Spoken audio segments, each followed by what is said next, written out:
Hello everyone, good day. This is a report, Module 2, Lesson 3, The Emerging of Nationalism. On 1872, Cavite Rebellion. So it is a rebellion against the authority. Rebellion is pag-alsa kontra sa mga mamumuno. It come from old verb mutin, which means revolt.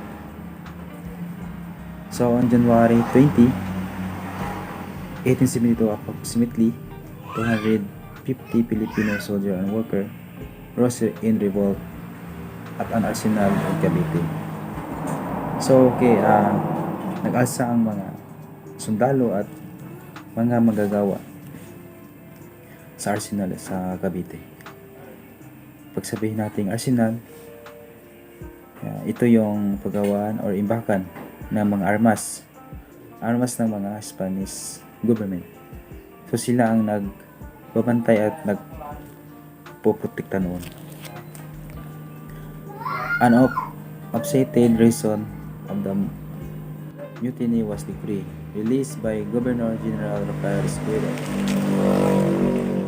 So nag-dissatisfied sila for draconian policies of Escudo. So si Escudo ay isang Governor General ng Pilipinas back in the days during that time. So kung ating natatandaan, dahil tayo ay under Spain noon, wala tayong presidente, kung baga si General Escudo na bagong dating sa Pilipinas, siya naman ang namumuno, siya ang nag-manage ng Pilipinas. Okay, nung dumating siya, meron siyang ini-introduce ng mga policy at mga reforma. The decree ordered that the arsenal worker would no longer be exempted from the tribute and polo. So ito naman yung abolisyon ng pribilehiyo na ini-enjoy ng mga sundalo, mga gawa sa arsenal. At ang pribilehiyo na yon ay sila ay exempted sa pagbabayad ng buwis.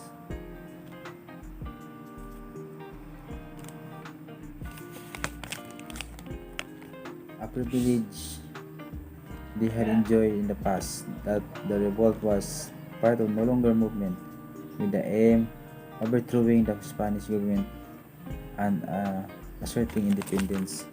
So that a privilege exempted for the labor, mga manggagawa.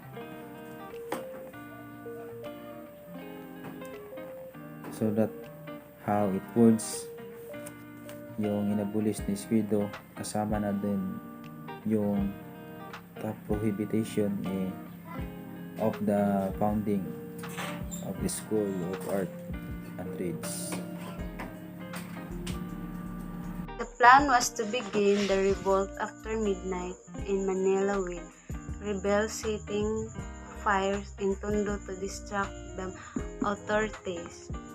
A signal by way of fireworks would be sent to the rebels in Cavite, who would then to the arsenal.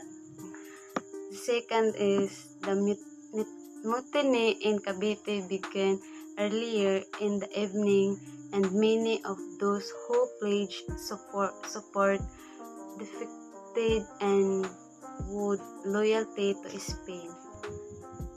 Cavite mutiny, January 20, 1872, brief uprising of 200 Filipino troops and workers at the Cavite arsenal, which became the excuse for Spanish repression of the and the embryonic Philippine nationalist movement. Ironically, the harsh reaction of the Spanish authorities served ultimately to promote the nationalist host. The Catholic faith are largely through the effort of two types of clergy: the regular priests and the secular priests. The regular clergy, those their reputation fell on their elected prelates, are better prepared for missionary works because of their standard of discipline. Sa akong pagsabot, ang regular clergy daw is tukwan. Wala siya napari na kwan.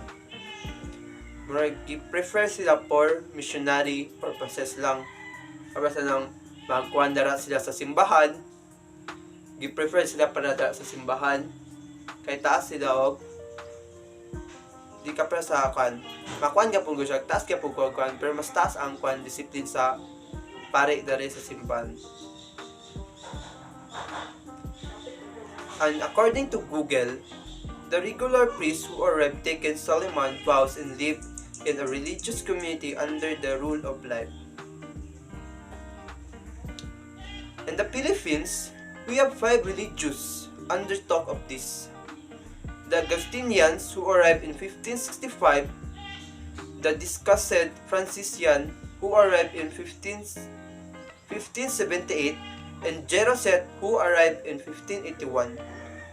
And the fourth, the Dominican who arrived in 1587, and the last one is the Augustinian Recollect who arrived in 1606. The secular clergy, the secular clergy, on the other hand, there's prelates who live in the world. And isa ka term sa secular priest is diocesan priest. The Latin word for world is diacolum or shacolum. And there's the derivation of the expression secular priests those out in the world, ministering to the God people, and commit themselves to certain geographical area and are oriented into service for a resident of a diocese or equivalent church administrative region. Sa akong pagsabot sa ikaduhang clergy na sa secular is sila ang pari and live in the world. Murag sila nagkuan ba? Once nag sangyaw sa maayong balita kay murag agto siya og laing lug, niagto siya og kan. Pero under gyapon na siya sa bishop na kuan na parian ni siya. Moingon ang ilang bishop na kana dara, kanina siya dara pag misa dara na area dapat iniguman nimo balhin na po ka sa Pikas area. Mo lang pagsabot sa clergy na kuan na priest. In the 19th century, the regular clergy remained administrators of the parish's will. The first issues that had to do with episcopal visitations, which means a bishop official pastoral visit to a congregation of the diocese. An omnimoda bull passed by Pope Adrian VI in 1522 allowed regular administer the sacraments. Then the Council of Trent declared that no priest could care for the souls of laymen unless they were subjected to episcopal authority that often came in the form of visitations. So diriya sa unang panahon daw sa Pilipinas, ang regular clergy ka nagpermi sa mga administrator, din diri sa na time is hapsay na ang mga parokya in the 19th century. So naay duha ka issue in particular na murag gilikayan sa clergy diri sa Pilipinas. So ang unang issue is had to do with episcopal visitations, which means mauna siyang official bishop pastoral visit to a congregation of diocese. Diri mabuhat o matest records about conditions sa different religions sa mga tao. And then, uminumuda bull passed by Pope Adrian VI in 1922. Nag-allowed po sa mga regulars na i-administer ang sacraments o ang act as parish sa mga pare na independent gikan sa authority sa local bishop. So when we say local bishop, mao ni siya ang naghatag general oversight to the worldly and spiritual interests of the church. So kini pod na ball is conflicted kauban sa nabago na mga established na the Council of Trent, which is declared na walay pari na dapat mag-care sa mga kaluluwa sa laymen. When we say laymen, mao ni siya mga tao na wala experience, wala katry og buhat og mga activities, especially sa church.